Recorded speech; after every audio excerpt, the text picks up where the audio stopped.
Hi everyone, welcome to another video by Stocktrades. Today, we're going to look at one of the hottest stocks on the TSX index, Shopify. It's a company I own, it's a company I like, and it's one that we're going to take a deeper dive into right after this.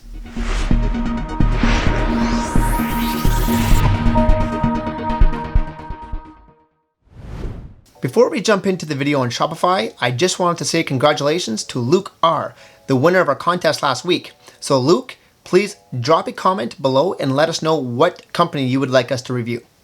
For everyone else, please continue to subscribe, watch our videos for more great Canadian content and for your chance to win other contests as we move forward.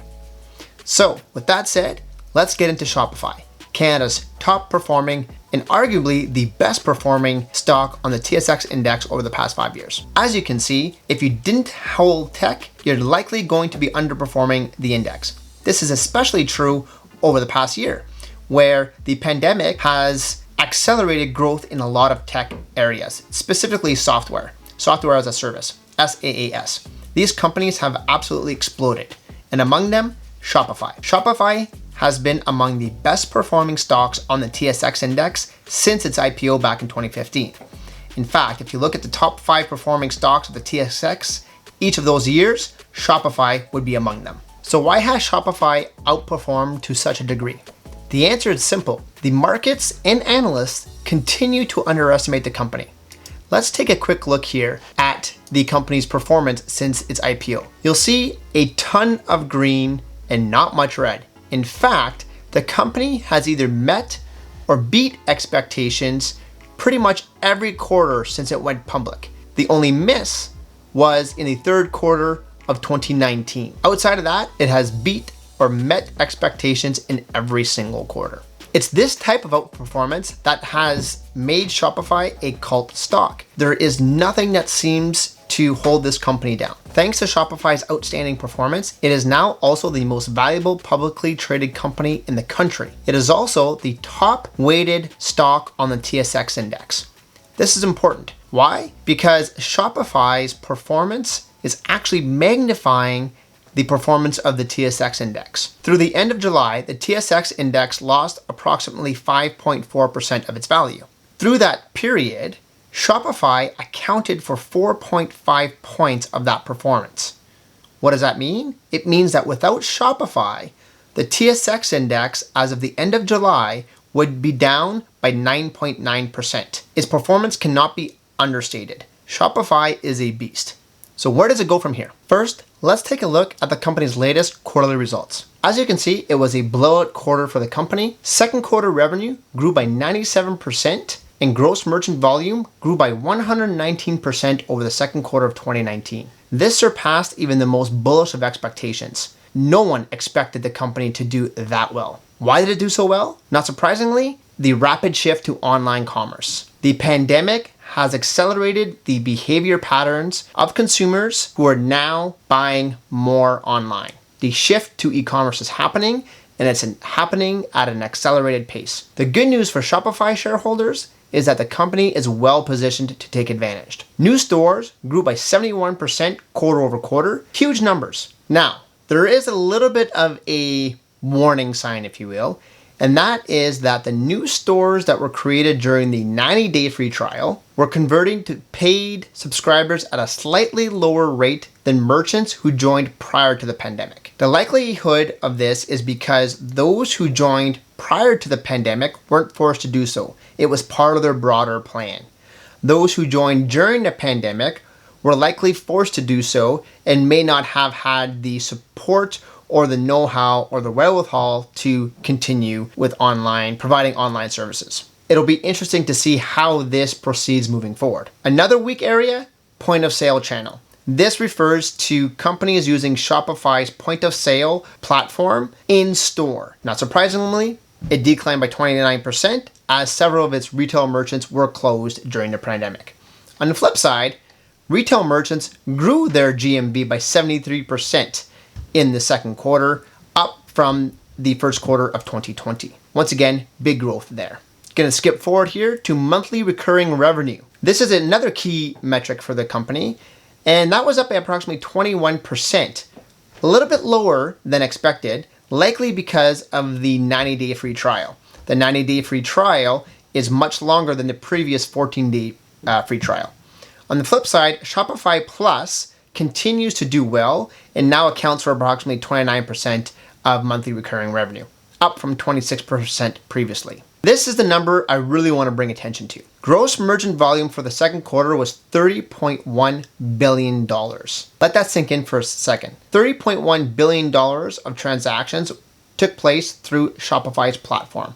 That is a very significant amount of money, not to be understated. Finally, it exited the quarter with $4 billion in cash equivalents, which means that the company is in solid financial position. And as you'll see here, it also offered shares in the second quarter, which brought in an additional $1.46 billion. The company does this on a regular basis, and it is used to fuel growth. Growth, as you can see, which is coming at a very rapid pace. Next, let's look at some of the key initiatives that the company introduced. First, it introduced the Facebook Shops channel. It also launched the Walmart channel. It also launched the tap and chip card reader in Canada, which is contactless payment, and in this pandemic is very, very important. Lastly, I wanted to bring to your attention Shopify Capital, which is the financial arm of the company. It loaned approximately $153 million in cash advances to merchants in the US and Canada.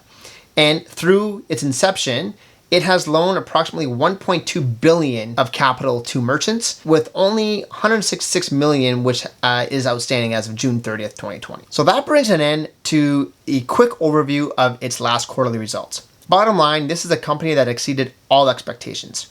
However, investors will need to temper their expectations moving forward. It's unlikely the company is going to be growing at a triple-digit pace moving forward. Granted, it should grow in line with its past performance, which is approximately 50% annual revenue growth over the next couple of years. Next, let's talk valuation. Shopify is one of those companies that, to be frank, never looks cheap. When I bought this company a few years ago, I had to go outside of my comfort zone to buy it, because as a fundamental investor and a value investor, it wasn't something that I was comfortable paying. However, the more I dug into the company, the more I saw its potential for growth. So I took the plunge. I'm glad I did. Now today, the company is trading at 54 times sales, near an all-time high. Not quite, but very near. In comparison, its TSX listed peers are trading at approximately 20 times sales. And I'm talking about the SaaS peers. In the US, valuations could be stretched to approximately 40 times sales. So regardless which way you slice it, Shopify is pretty expensive compared to its peers. However, this is still a company that is growing at a 50% clip, so it deserves a premium given its consistent history of outperformance. Is this too expensive? I can't answer that. Everyone has their own thresholds. But what I can say is personally, I would not be adding to my position in Shopify at these levels.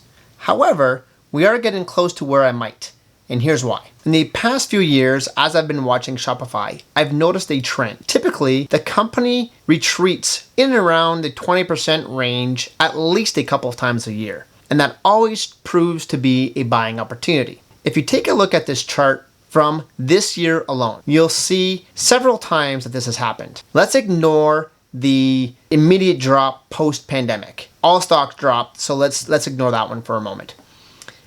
This drop right here was a 28% drop before the company rebounded. Right here, the company dropped by 22%. Once again, proved to be a buying opportunity. This dip here was a 17% dip.